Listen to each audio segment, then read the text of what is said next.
Buenos días, hermanos. El Señor les bendiga. Es un placer para mí el poder estar con ustedes. Gracias. Gloria a Dios. Aleluya. Qué bendición el poder estar con ustedes en esta mañana. Honestamente, nunca pensé que iba a poder estar aquí con ustedes en esta mañana. ¿Y quién es la persona que dijo que venía de España? ¿Está por ahí? ¿De qué parte de España viene usted? Oh, mira, de Alicante. Conocemos muy bien Alicante. Muy bien, pues a todos bienvenidos y de verdad que estamos tremendamente agradecidos por todas las bendiciones que el Señor nos está permitiendo disfrutar en estos días. Vengo con mi esposa Elena, es la única que tengo de momento. Ya llevamos más de 40 años juntos y estamos muy agradecidos los dos por el privilegio y la oportunidad y la invitación que nos habéis dado de poder estar con todos ustedes en esta mañana. Yo no sé qué hacer ahora, si predico, si canto, ¿qué cosa hago? Mira, cuando vine esta mañana, que estuvimos haciendo una prueba ahí de sonido, había una música de fondo con una canción que yo canté hace muchos años, en el siglo pasado, con el autor, con el compositor de esa canción. Yo no sé si él vive, yo creo que no, porque ya era en esa época un tanto mayor. El cantante era mexicano, se llamaba Juan Romero. Y escuché la canción Visión Pastoral. Eran 100 ovejas que habían sus rebaños. Y esa canción yo la canté cuando yo era mucho más joven. Cuando era joven, ahora ya no soy joven. Cuando era joven, yo la canté con él. Y entonces estaba escuchando esa canción y le dije ahí al muchacho, creo que estaba uno por ahí, y le digo, oye, ¿quién es este que está cantando, muchacho? Si no, este es el pastor.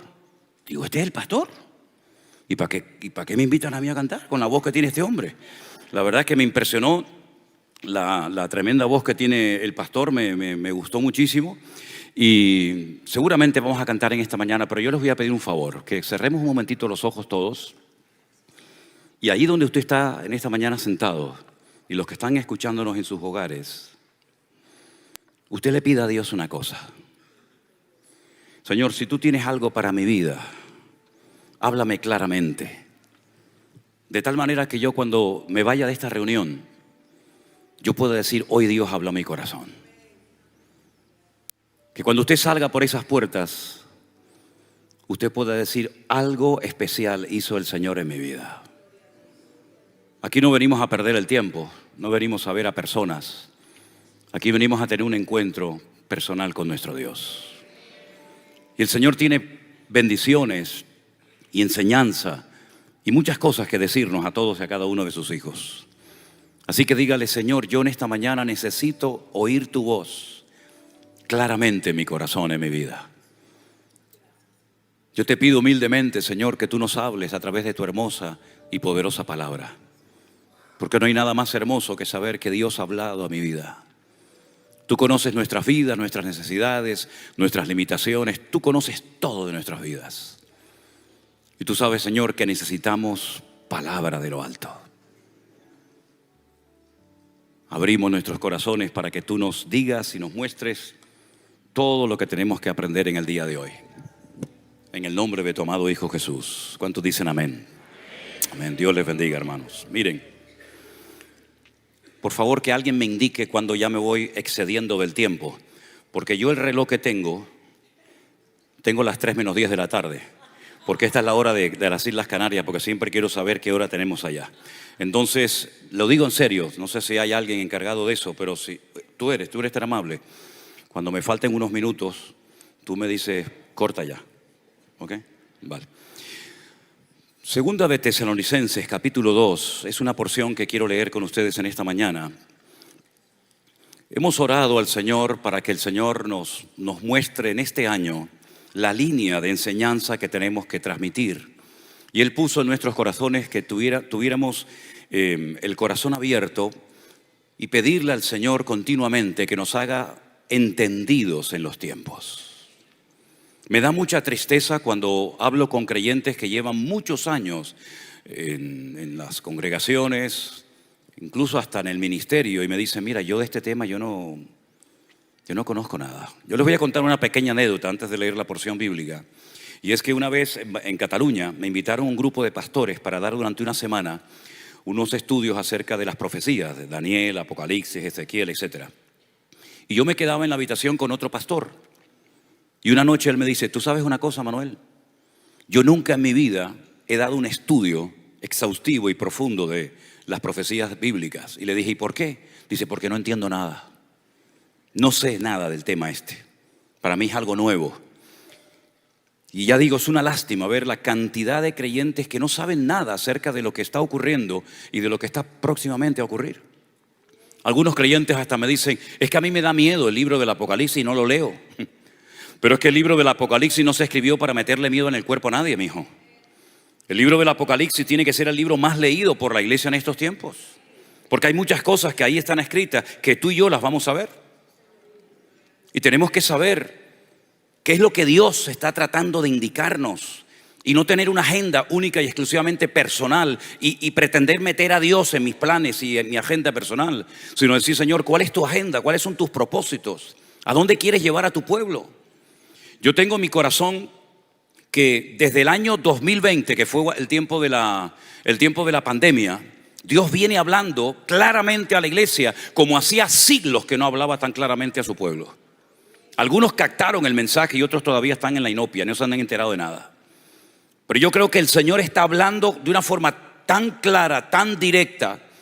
Simplemente lo que tenemos que decir, ¿en qué época me ha tocado vivir a mí? Porque depende del tiempo en el que yo viva, van a ser las señales que yo voy a poder ver. Es decir, si nosotros hubiéramos nacido en la época, por ejemplo, de Noé, tendríamos que habernos preparado durante mucho tiempo, almacenando comida, ayudando a Noé a construir aquel enorme barco gigantesco en medio del desierto, porque la señal de aquellos tiempos era el diluvio. Noé sabía que él no había sido llamado para construir ningún templo, ni para ir por todo el mundo predicando el evangelio, como después le dijo el Señor a sus discípulos. Él sabía perfectamente a lo que Dios lo había llamado, y la señal de su época era que iba a caer un diluvio. Cuando al Señor Jesucristo los judíos se le acercaron y le dijeron, haznos una señal que nos convenza, que por fin entendamos que tú eres el verdadero Mesías y no otro más que ha venido.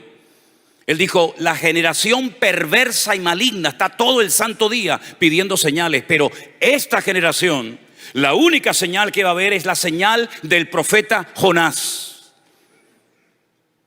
Y todos sabían quién era el profeta Jonás. Jonás era un profeta verdadero, genuino de parte del Señor, que recibió un llamado para ir a un lugar llamado Nínive. Pero dice que él no quería ir, entonces dice que descendió de Jerusalén a Jafo, a Jope, y allí pagó el pasaje de un barco, se metió en el camarote de más abajo y se fue rumbo a España, porque Tarsis está en España, en el sur de España, que es la provincia de Huelva. Y la Biblia dice que estuvo 3 días y 3 noches en el vientre de un enorme pez. Y el Señor Jesucristo dice, así como Él estuvo en el vientre de ese pez, así estará el Hijo del Hombre 3 días y 3 noches en el vientre de la tierra. Esa es la señal de esa generación. Pero ¿cuál es la señal de nuestro tiempo? ¿Qué es lo que tenemos que estar esperando que suceda? ¿Y qué es lo que no tenemos que dedicarle ni un minuto de nuestro tiempo para no estar haciéndonos una idea errónea del tiempo en el cual el Señor nos ha colocado a nosotros hoy en día? Presten atención a esta porción de la Biblia que es realmente interesante. Con respecto a la venida de nuestro Señor Jesucristo y nuestra reunión con Él, os rogamos, hermanos, que no os dejéis mover fácilmente de vuestro modo de pensar, ni os conturbéis ni por espíritu, ni por palabra, ni por carta como si fuera nuestra, en el sentido de que el día del Señor está cerca. Nadie os engañe en ninguna manera, porque no vendrá sin que antes venga la apostasía y se manifieste el hombre de pecado, el hijo de perdición, el cual se opone y se levanta contra todo lo que se llama Dios o es objeto de culto, tanto que se sienta en el templo de Dios haciéndose pasar por Dios. ¿No os acordáis que cuando yo todavía estaba con vosotros os decía esto? Ahora vosotros sabéis lo que lo detiene, a fin de que a su debido tiempo se manifieste. Porque ya está en acción el misterio de la iniquidad, solo que hay quien al presente lo detiene, hasta que él a su vez se ha quitado de en medio. Y entonces se manifestará aquel inicuo, dice la Biblia en el versículo 9. Inicuo cuyo advenimiento o aparición o manifestación es por obra de Satanás con gran poder y señales y prodigios mentirosos, con todo engaño de iniquidad para los que se pierden, por cuanto no recibieron el amor de la verdad para ser salvos. Por esto, dice la Biblia, Dios les envía un poder engañoso para que crean a la mentira, a fin de que sean condenados todos los que no creyeron a la verdad, sino que se complacieron en la injusticia. Yo les voy a hacer una declaración en esta mañana. Hoy no va a venir el Señor Jesucristo. ¿Cómo dijo? Hoy no va a venir el Señor Jesucristo. Pero hermano, ahí me dijeron que podía venir en cualquier momento. A mí me da igual lo que ustedes le enseñaron, amigo. Pero hoy no va a venir el Señor Jesucristo. ¿Y cómo lo sé? Porque la Biblia dice que hoy no va a venir el Señor Jesucristo. Si al final del servicio, como ustedes llaman, para nosotros el servicio es el baño. Por eso me cuesta decir servicio, ¿no? Pero bueno, al final del servicio, si vino el Señor en la gloria, les pediré perdón a todos y a cada uno de ustedes. Pero les puedo asegurar de que hoy el Señor Jesucristo no va a venir.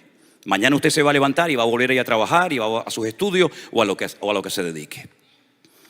No puede haber más desgracia en la vida de un creyente que ser un ignorante en cuanto al tema de las profecías bíblicas. Si usted coge la Biblia, se va a dar cuenta de que el libro sagrado que contiene más profecías bíblicas o más profecías referentes al futuro es la Biblia. En el Corán no hay ni una sola profecía, ni una. Usted coge todos los libros sagrados de todas las religiones y no son libros de material profético. Pero 3/4 partes del material de la Biblia, todos son profecías y profecías. No todas son iguales, no todas van en la misma línea, evidentemente. Hay profecías, por ejemplo, que ya se han cumplido y le dan credibilidad a las que faltan por cumplirse. Hay profecías que aún no se han cumplido y hay otro tipo de profecías que se han cumplido en parte y en otra parte todavía no. El Señor Jesucristo, cuando salió del templo de Jerusalén, sus discípulos se le quedaron mirando y le dijeron: Señor, ¿te vas tan rápido y no miras lo bonito que es nuestro templo? El Bet HaMikdash, la casa santa, ¿no? Y el Señor Jesucristo dice: mirad todo esto, porque no quedará piedra sobre piedra que no sea derribada. Ellos salen del templo, del monte Moriah. La palabra Moriah significa en hebreo el monte donde Dios es mi maestro. Cruzan el torrente del Cedrón y se meten en el huerto de Getsemaní, en el monte de los olivos. Y allí 4 de sus discípulos, Pedro, Jacobo, Juan y Andrés, le dicen aparte: Señor, ¿cuándo serán estas cosas? ¿Y qué señal habrá de tu venida y del fin del siglo? Y gracias a esa pregunta que ellos le hicieron al Señor, tenemos todo el capítulo 24 de Mateo, que lo podemos complementar con Lucas 21, donde él da una lista enorme de señales proféticas que nos indican cuánto tiempo queda para el final de los tiempos. Es como cuando usted, por ejemplo, coge una ruta, una avenida, una autopista, y usted quiere ir a un lugar, pues por el camino usted va teniendo información acerca de cuánto falta, si hay una gasolinera, si hay un cruce o lo que sea. El Señor nos ha dejado muchas señales, muchas indicaciones en el camino, para que la iglesia en todo momento pueda saber cuánto falta, qué tengo que hacer, cómo tengo que prepararme, cómo tengo que reaccionar ante lo que está ocurriendo. El Nuevo Testamento se escribió en griego, no en arameo, el idioma que hablaba el Señor, ni en hebreo, el idioma que se hablaba en el templo. He notado, por ejemplo, una de las cosas que me llama mucho la atención cuando voy a las iglesias es cómo se llama la iglesia. Y ustedes han escogido 2 palabras del idioma griego, la primera y la última, la alfa y la omega. En hebreo sería Aleph Tav, la iglesia alfa y omega. Es interesante notar porque en el Nuevo Testamento usted va a encontrar que el Señor Jesucristo dice que antes de su venida Él dejaría señales, indicándonos a nosotros los creyentes cuánto tiempo falta para el cumplimiento de las profecías. Ahora, durante siglos los creyentes estuvieron preparando para el retorno inminente de Cristo, pero la realidad es que todos seguimos aquí. En el Nuevo Testamento, que se escribió en griego, hay 2 palabras para hablar de las venidas de Cristo. ¿Por qué? Porque la Biblia habla de 2 apariciones físicas y visibles del Mesías. Una que ya se cumplió en su primera venida, cuando nació en Belén de Judea, etcétera, etcétera. Y esa palabra que se utiliza es la palabra epifanía. La epifanía es la primera venida del Mesías. Pero la segunda palabra que solamente se usa en la Biblia para hacer referencia a su segunda aparición es la palabra parousia. Y cuando usted lee el texto en el idioma original, usted va a encontrar que el texto dice con respecto a la parousia del Señor Jesucristo. En otras palabras, Pablo lo que va a dar es indicaciones de la segunda venida del Mesías para que sepamos lo que tiene que ocurrir antes de que Él venga. Y dice que antes de que venga el Señor se manifestará el hombre de pecado o el hijo de perdición. La pregunta es: ¿quién es este caballero? ¿Quién es este personaje? En la Biblia el nombre es tu código genético espiritual. Todos tenemos un código genético físico. Los padres transmiten su genética a sus hijos, a la siguiente generación. Pero espiritualmente también podemos transmitir nuestra espiritualidad para bien o para mal en las personas que nos rodean. Podríamos hablar largo y tendido de todo esto. Por eso hay momentos en la Biblia en los que Dios le cambia el nombre a ciertos personajes. Por ejemplo, Abraham no tiene ninguna letra del nombre de Dios. Por eso era una persona que, estaba limitado en muchos aspectos, hasta que el Señor se mete en su vida y le cambia el nombre, y entonces se convierte en padre de multitudes. El anticristo, o el hombre de pecado, o el inicuo, o el hijo de perdición, es un personaje político que aparecerá en los últimos tiempos y que recibe muchos nombres, porque a través de cada uno de esos nombres podemos discernir la esencia, la naturaleza, el carácter y la personalidad de este personaje. Es como, por ejemplo, Dios. ¿Cómo se llama Dios? ¿Cuál es el nombre de Dios?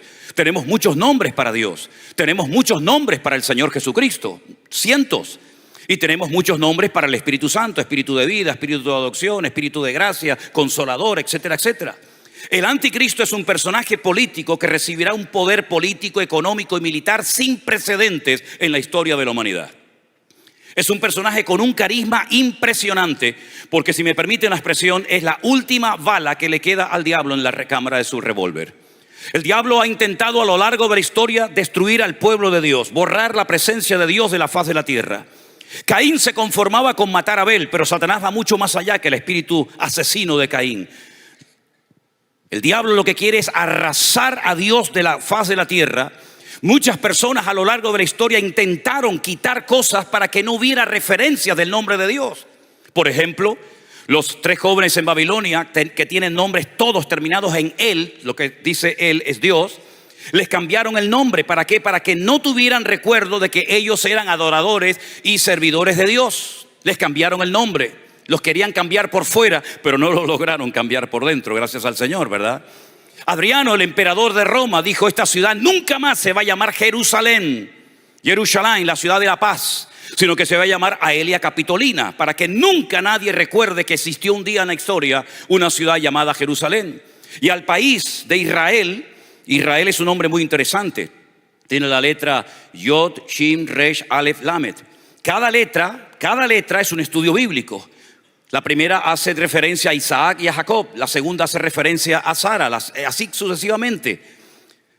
Pero fíjense qué interesante. Ese hombre dijo: este país nunca más se va a llamar Israel, se va a llamar Palestina o Filistea, tierra de los filisteos. Y así el diablo ha intentado cambiar el nombre de las personas y de los lugares para que no haya recuerdo de Dios. Pero el anticristo va a ir mucho más allá. El anticristo no se conforma con cambiar nombres, con cambiar leyes, como también dice que lo va a hacer, sino que el anticristo lo que quiere es arrasar a Dios de la faz de la tierra, asaltar a Dios, porque es el espíritu de Amalek el que se levanta contra el mismo trono de Dios. Y por lo tanto dice que no tenemos que olvidar nunca lo que hizo Amalek, que se atrevió a pelear contra el mismísimo trono de Dios. El anticristo es tan prepotente, tan soberbio y arrogante, que dice que cuando se reconstruya el tercer templo de Jerusalén, que por cierto ya está todo listo y preparado, y probablemente este año, el próximo, vamos a comenzar a ver la reconstrucción del tercer templo de Jerusalén, porque ya el pueblo de Israel tiene la autoridad y la libertad a través de las leyes de su país para poder subir a la explanada del templo y hacer algo paralelo, similar a lo que era el templo antaño. La Biblia dice que llegará el momento en el que este hombre se va a sentar en ese templo, haciéndose pasar por Dios y exigiendo a la gente adoración y que le rindan culto. Y antes de que venga el Señor Jesucristo, dice que este personaje se tiene que manifestar, se tiene que dar a conocer. ¿Podemos saber de quién se trata? ¿Podemos saber que ya está en acción, que ya está por ahí moviéndose este personaje? Claro que sí, y no solamente podemos saberlo, sino que debemos de saberlo. La Biblia dice, por ejemplo, que del amor de las mujeres no prestará ninguna atención. Esto puede ser que tenga una doble interpretación, ¿no es cierto? Dice que del Dios de sus padres no hará caso, pero adorará, en el arameo dice en el texto original, Alá Maozín, el Dios de la guerra. Y menciona por primera vez la Biblia en arameo Alá Maozín, que es el Dios de la guerra. La Biblia dice que será una persona tan experta y tan sabia en muchos aspectos que asombrará al mundo, porque será capaz incluso de imitar milagros que se hicieron en el Antiguo Testamento que nunca más se volvieron a ver en la historia de la humanidad. Recibirá el apoyo, como dije antes, económico y militar de muchas naciones de la tierra. Y dice la Biblia que tendrá como una especie de representante, una especie de manager, una especie de persona que le hace la publicidad, que se llama, según la Biblia, el falso predicador o el falso profeta. Y la Biblia dice que ese personaje tendrá su sede en la capital que en aquel tiempo, en los tiempos de Juan, gobernaba y reinaba sobre todas las naciones de la tierra. ¿Cuál era la ciudad cuando se escribió el libro del Apocalipsis alrededor del año 100 aproximadamente, que reinaba sobre todas las naciones de la tierra? Roma. Y todos sabemos lo que hay dentro de Roma. Un estado minúsculo, en miniatura, con su propia moneda, con su propia policía, ¿verdad?, con sus propias normas, etcétera, etcétera, que harán alianza política y militar y religiosa y harán un tándem entre uno y otro. Y la Biblia dice que el Señor Jesucristo no volverá hasta que todo esto comience a suceder. Juan dice, en esto hay sabiduría. En otras palabras, no todo el mundo va a entender esto. El idioma bíblico, tanto el hebreo como el griego, son idiomas alfanuméricos. Es decir, cada letra tiene un valor numérico. En nuestro idioma eso no existe. El 1 es el 1 y la A es la A. El 2 es el 2 y la B es el 2. Y la B es la B. Pero en hebreo, cada letra, Aleph, Bet, Gimel, Dalet, Hei, Vav, Zain, Het, Yod, Tet, cada letra tiene un valor numérico. De tal manera que tú puedes leer la Biblia por su valor numérico o por su nombre. Y Juan dice, en esto hay sabiduría. El nombre o el número de la bestia suma 666. Si no te estoy diciendo cómo se va a llamar, pero te estoy diciendo que cuando sospeches o creas que puede ser fulanito o menganito, saca el valor numérico por el valor de cada una de las letras, y si te da 666, amigo, prepárate porque ese puede ser. Lamentablemente hay muchos creyentes que cuando hablas de esto dicen, pero este tipo, ¿qué está diciendo? ¿Qué está enseñando este español que viene de allá de España? Estoy enseñando Biblia, mijo. No me estoy inventando nada. Estoy enseñando la palabra de Dios.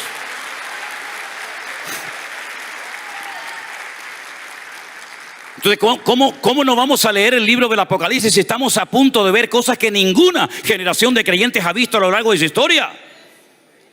Y es interesante notar porque hay como un patrón que se repite, ¿no? Como algo que es reiterativo. Por ejemplo, dice la Biblia que para poder conocer el futuro,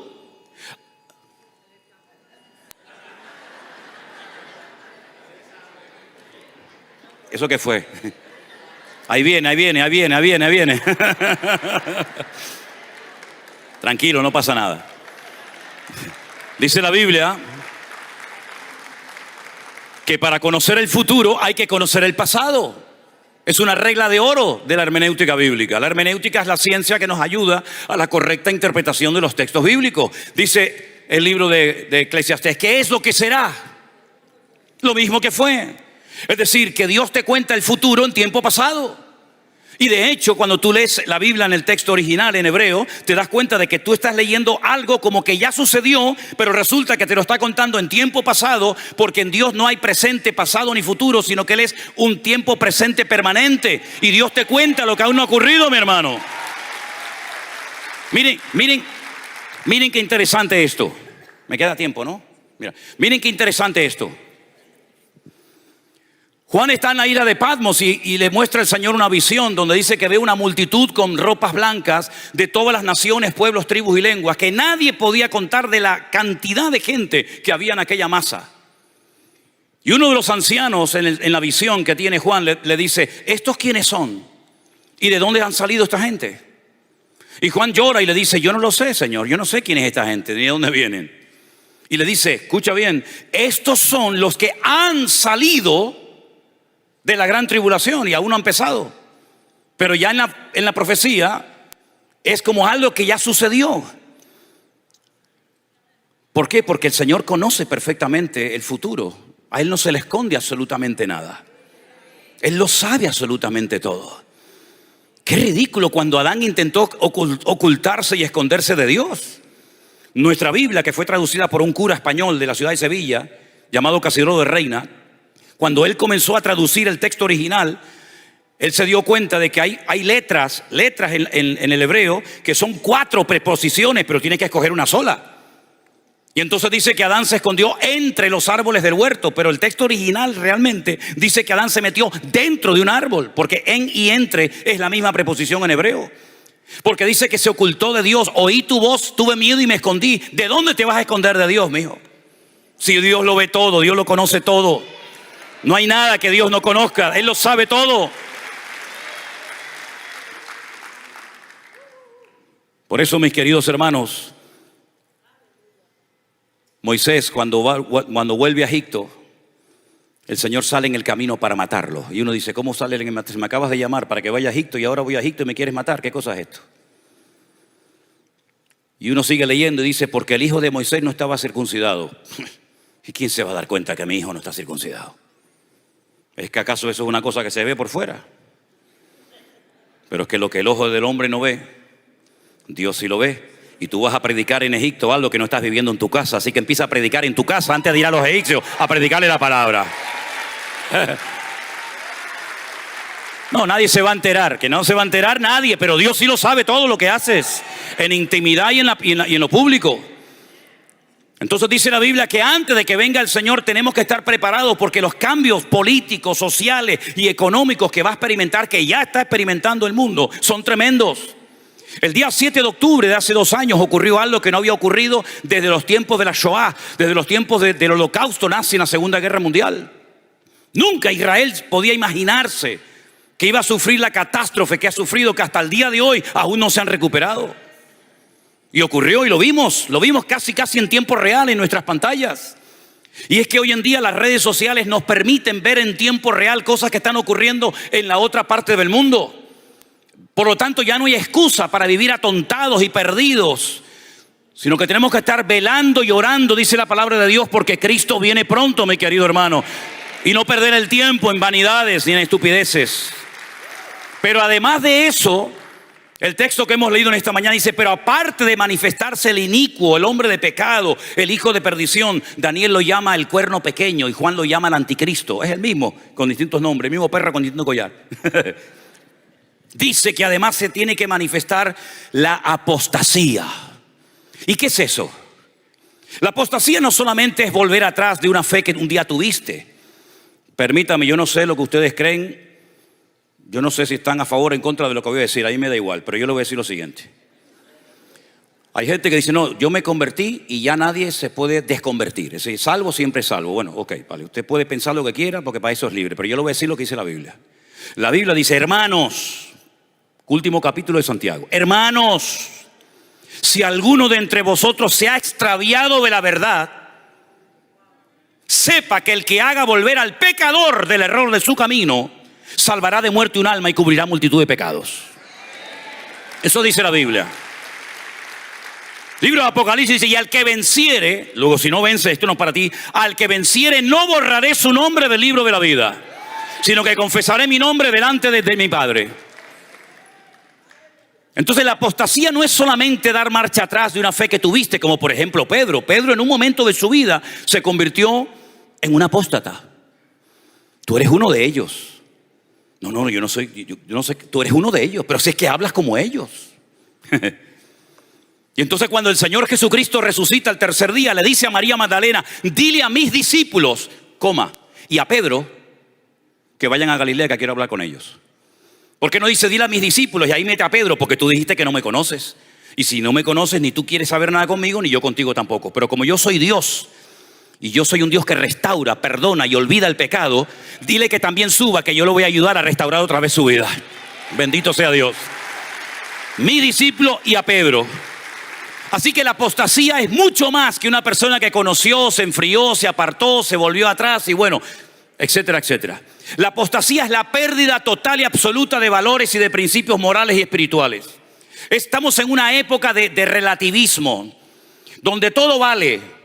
Por ejemplo, en España, en Europa, hay gente que se ha casado con una gallina. ¿Qué le ven acostarse con una gallina? Ah, bueno, como están los huevos aquí tan caros, a lo mejor será por eso. Será por eso, ¿no? Hay un tipo en España que se gastó 14.000 euros porque desde pequeño él sintió que era un perro. Y se hizo una operación Y tú lo ves y parece, hasta levanta la pata cuando va al baño. Porque él sentía que era un perro. Es decir, vivimos en un mundo tan ridículo, pero tan ridículo, que cuanto más ridículo y más absurdo y más raro sea la idea, más la creen y la sigue la gente. Bueno, ahora dice que hay un problema con Blancanieves porque el beso que le dio el príncipe no fue con permiso y ahora pues lo van a denunciar. Unas cosas ridículas, absurdas. A mí me pasó hace tiempo, yo le aguanté la puerta a una hermana, era una pagana, no era una hermana. Le aguanté la puerta a una señora que entraba y me dice, esto es un acto machista, ¿eh? Digo, bueno, en mi época era un acto de educación. Ahora, si usted dice que es un acto machista, la próxima vez se la abre a su marido si es que lo tiene. No, es tremendo, una cosa de locos. Ya estamos viviendo en esa época, Yo no sé aquí en los Estados Unidos, pero yo vivo en las Islas Canarias. Nosotros vivimos del 1 de enero al 31 de diciembre del turismo. Pero turistas que van allí a hacer lo que no se atreven a hacer en sus países. Porque allí nadie los conoce, allí nadie los ve. El inglés, el noruego, el finlandés, el italiano, etcétera. Y van allí, tú dices, son auténticos salvajes. Pero luego lo ves en su país y tú lo ves con chaqueta y corbata y dices, el señor tal. Señor, es un demonio. Es un hipócrita. ¿Por qué? Porque todo vale, todo está permitido en los colegios, en las universidades, incluso hasta en algunas iglesias. Que para que la gente no se vaya, no le llame la atención porque se van, y si se van son muchos diezmos los que se van. Que se vaya, como si yo viviera de tus diezmos. Si yo cuando estaba en el mundo endemoniado hasta las orejas no pasé hambre, ni frío, ni me pasó nada, ahora en Cristo soy más que vencedor, dice la palabra. Aleluya. Imagínate tú. Me acuerdo que teníamos una familia hace años en una de las iglesias que abrimos allí en España y le tuve que llamar la atención a la hija, a una de la familia, y entonces se lo dijo al papá. Y el papá vino, era así un mastodonte, era un gorila. Sí, y me viene así todo tal y me dice, tienes que tener cuidado cómo tratas a mi hija. Digo, sí. Y digo, ¿por qué? Dice, porque nosotros somos muchos en la iglesia y si nos vamos muchos diezmos. Le digo, mira, te voy a decir una cosa, ¿sabes una cosa? Le iba a llamar gorila, no me atreví a llamarle gorila, pero digo, mira, te voy a decir una cosa. A mí no me vengas con esos rollos, no me vengas con esas historias con amenacitas. Y además te voy a decir una cosa, a partir de ahora le voy a prohibir a los ujieres que cuando pasen la cesta de la ofrenda tú pongas un centavo dentro. Tú no vas a diezmar ni a ofrendar nunca tu vida en esta iglesia. Y me dice, no, espera, que hay más, espérate. Y me dice, pues entonces nos vamos. Y te digo una cosa, si nos vamos ni 3 meses va a durar esta iglesia. Le dije, que no. El tipo se fue y la iglesia duró 20 años. ¿Me entiendes? ¿Qué te parece? Hemos llegado a un punto en el que en la sociedad en la que vivimos todo vale. Y la Biblia dice que eso era una señal profética porque el Señor Jesucristo dijo que antes de su venida viviríamos parecido a la generación de Noé. Y la generación de Noé era una generación depravada, perversa, una promiscuidad sexual brutal. Y el Señor dijo, basta. Y por eso nosotros tenemos que estar preparados. Dice, no os sorprendáis del fuego de prueba que os ha sobrevenido, hermanos, como si alguna cosa extraña os aconteciese. En otras palabras, tenemos que estar preparados para estas locuras y para más que viene todavía. Pero no se preocupen, queridos hermanos, que ni la muerte, ni la vida, ni ángeles, ni principados, ni potestades, ni lo presente, ni lo porvenir, ni lo alto, ni lo profundo, ni ninguna cosa creada nos podrá separar del amor de Dios en Cristo Jesús. Antes vienen todas estas cosas, somos más que vencedores. Y a su nombre, aleluya, gloria a Dios.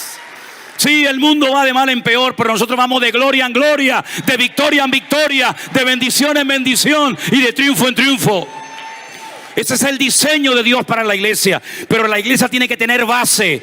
No moverse por emociones, no moverse por sentimientos, sino moverse por principios bíblicos, fundados en la palabra del Señor, filtrando todo lo que oímos, filtrando todo lo que sentimos. ¿Por qué? Porque no es el Señor el que se tiene que adaptar a mi vida. Soy yo el que me tengo que adaptar y seguir al Señor todos los días de mi vida. Gloria a Dios. Así que mis queridos hermanos, dice que hasta que todo esto se manifieste, tranquilos, renueven su comunión con el Señor, pongan su mirada en el Señor, no tengan miedo de nada ni de nadie, porque es verdad que el Señor viene pronto, pero esto va a ir cada vez de mal en peor. Esto va a ser tremendo. Nosotros llevamos más de 20 y pico de años viajando 3, 4, 5 veces al año a Israel. Y conocemos bastantes hermanos, pastores, iglesias y la situación de allí. Y es terrible ver cómo ese país tan bendecido, donde nacieron todos los profetas, todos los discípulos del Señor, donde tantos milagros ocurrieron, cómo está endurecido y ciego, ¿verdad? Y rechazan al Mesías constante y permanentemente. Y cómo hay grupos que persiguen y esperan a los creyentes cuando salgan de las congregaciones para insultarlos, apedrearlos y meterse con ellos. Pero ¿saben una cosa, hermanos? La Biblia dice que donde abunda el pecado, sobreabunda la gracia. Ahora bien, procure que su vida esté alineada en santidad, en orden y en obediencia con el Señor. Porque el Señor al que guarda, al que bendice, al que prospera y al que usa, es a la persona que anda en obediencia, en santidad delante del Señor todos los días de su vida. Procure no solamente tener información, porque la información no es formación. Usted puede tener mucha información y puede tener mucho conocimiento de las cosas, pero ese conocimiento hay que interiorizarlo y aplicarlo todos los días de nuestra vida. Si dice la Biblia que hay que perdonar, perdone. Si dice la Biblia que hay que orar, ore. Si dice la Biblia que hay que ayunar, ayune. En otras palabras, no se vaya nunca a la cama diciendo, podía haber hecho más si no lo hice. En otras palabras, el Señor está buscando una iglesia que está preparada para lo que viene. Y dice la Biblia que cuando Él venga no va a ser como la primera vez que vino, que poquitos se enteraron. Qué tremendo cuando el rey Herodes se entera por aquellos magos, no reyes, magos de Oriente, observadores de las constelaciones. Porque no sé si sabían que todas las profecías de la primera y de la segunda venida están escritas en las estrellas. Todas las estrellas tienen un nombre hebreo. Y usted las traduce y dice, mira, él tenía que nacer en Belén de Judea de una virgen de la tribu de Judá. Y estos hombres observaron las estrellas y dijeron, ya ha nacido el rey de los judíos, porque su estrella hemos visto en el oriente. Su estrella hemos visto. Y cuando llegan a Belén, al Herodión, donde vivía Herodes, le dice, venimos a adorar al rey de los judíos. Imagínate decirle al rey que estaba allí, venimos a adorar al rey de los judíos, pero no eres tú. Tú eres un rey que te pusieron. Y el que te pone mañana te quita. Nosotros venimos a adorar al rey de los judíos porque su estrella nos ha guiado hasta aquí. Y dice la Biblia, vayan, adórenlo y dígame dónde está para que yo también vaya a adorarle. No fue nunca, al contrario, dio una ley para matar al niño. Porque el diablo a lo largo de la historia siempre ha tratado de impedir que las promesas de Dios se cumplan. Es increíble, pero vemos que el Señor siempre gana todas las batallas y el Señor nunca va a permitir que el enemigo salga con la suya. Y la palabra del Señor nos enseña que pocos se enteraron de que había nacido el Mesías.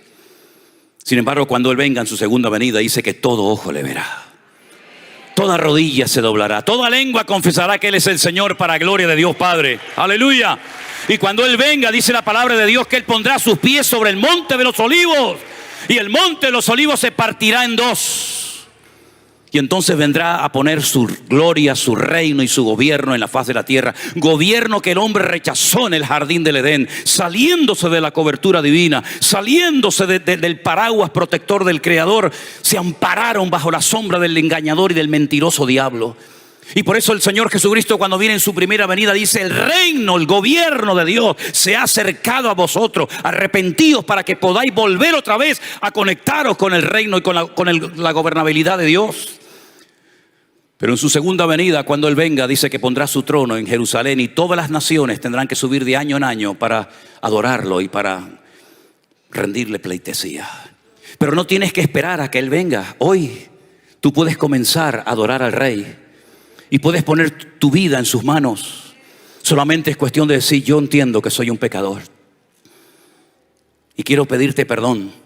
Si en esta mañana hay gente que no ha recibido nunca a Cristo en su corazón, venga rápido para adelante, venga, acepta a Jesús, venga adelante, recíbale en su corazón, póngase de pie y venga adelante a recibir a Jesús, aleluya. Venga adelante y diga: yo quiero rendirle mi vida al Señor Jesucristo. Yo quiero nacer de nuevo. Yo quiero estar preparado para tu venida. Yo no quiero perder más el tiempo en tonterías, en vanidades. Yo quiero, Señor, que tú seas el Rey de mi vida. Venga adelante a recibir al Señor Jesús, aleluya.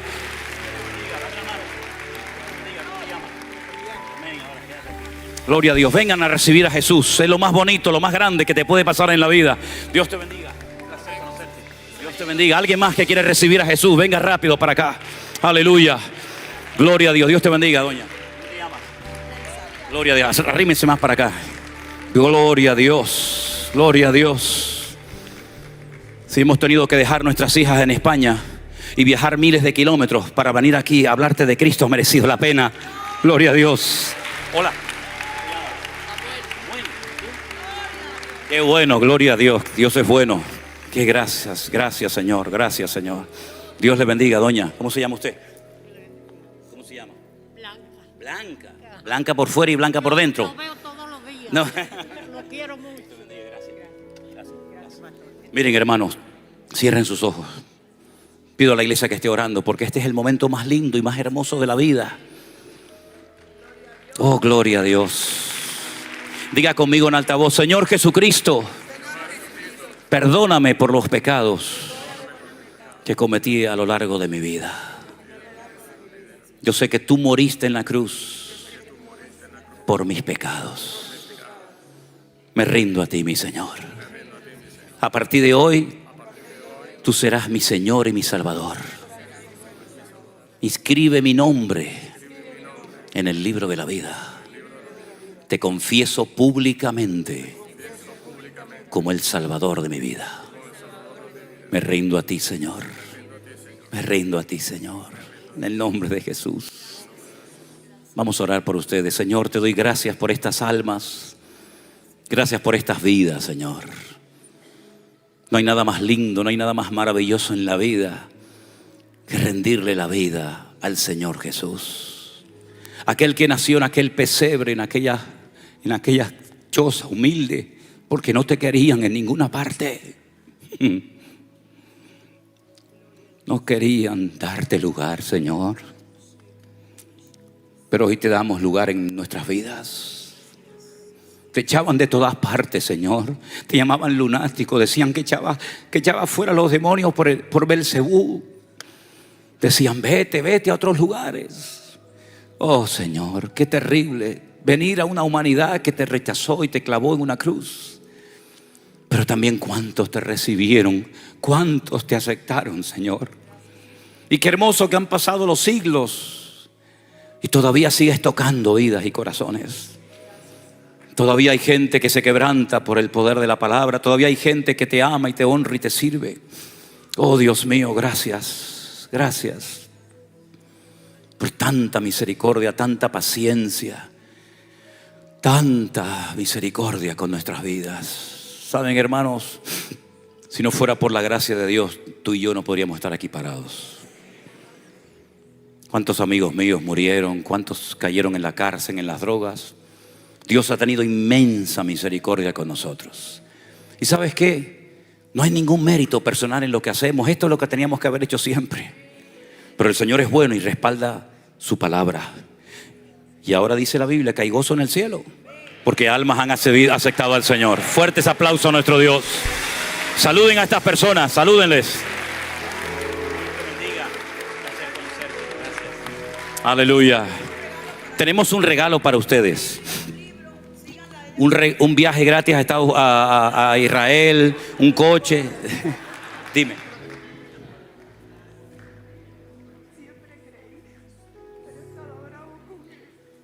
Mira, escuchen esto. Yo primeramente quiero ir, antes de darle el micrófono a alguien. A ver, cuenta eso. Yo siempre creí, Padre, pero me estaba brava con él. Yo no me crié con mamá. Yo no me crié con papá. Y se llevó a mi abuela. Y me alejé mucho, demasiado. Mi tía pertenece a esta iglesia. Yo no vivo en la Florida, vivo en Houston.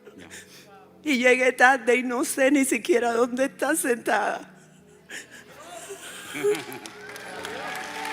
Y yo me senté sola, pero entré en el momento correcto. Yo cuando necesitaba escuchar. Y no me quiero ir.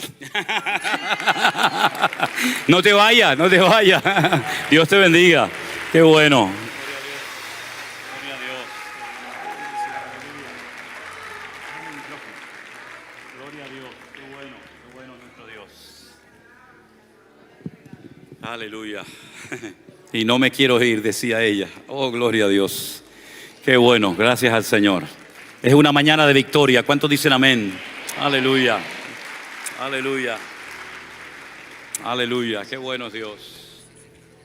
Aleluya. Qué bueno es nuestro Dios. Aleluya. Rey de reyes, Señor de señores, admirable. Consejero, Dios fuerte, Manuel, Dios con nosotros. El Cordero que fue inmolado, eres digno de tomar el poder, las riquezas, la sabiduría, la fortaleza, la honra y la gloria y la alabanza por los siglos de los siglos. Amén. Vamos todos, aleluya. Rey de reyes, Señor de señores, admirable. Consejero, Dios fuerte, Manuel, Dios con nosotros. Y el Cordero que fue inmolado, eres digno de tomar el poder, las riquezas, la sabiduría, la fortaleza, la honra y la gloria y la alabanza por los siglos de los siglos. Amén. Vamos arriba. Rey de reyes, Señor de señores, admirable. Consejero, Dios fuerte, Manuel, Dios con nosotros. El Cordero que fue inmolado, eres digno de tomar el poder, las riquezas, la sabiduría, la fortaleza, la honra y la gloria y la alabanza por los siglos. Dígalo conmigo. Rey de reyes, Señor de señores, admirable. Consejero. Aleluya.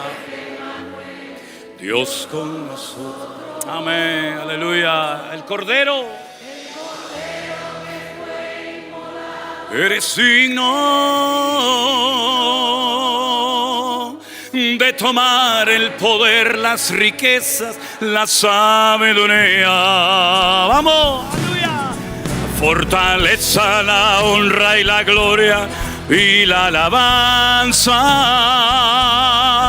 por los siglos de los siglos. Amén. Por los siglos de los siglos. Amén. Por los siglos de los siglos.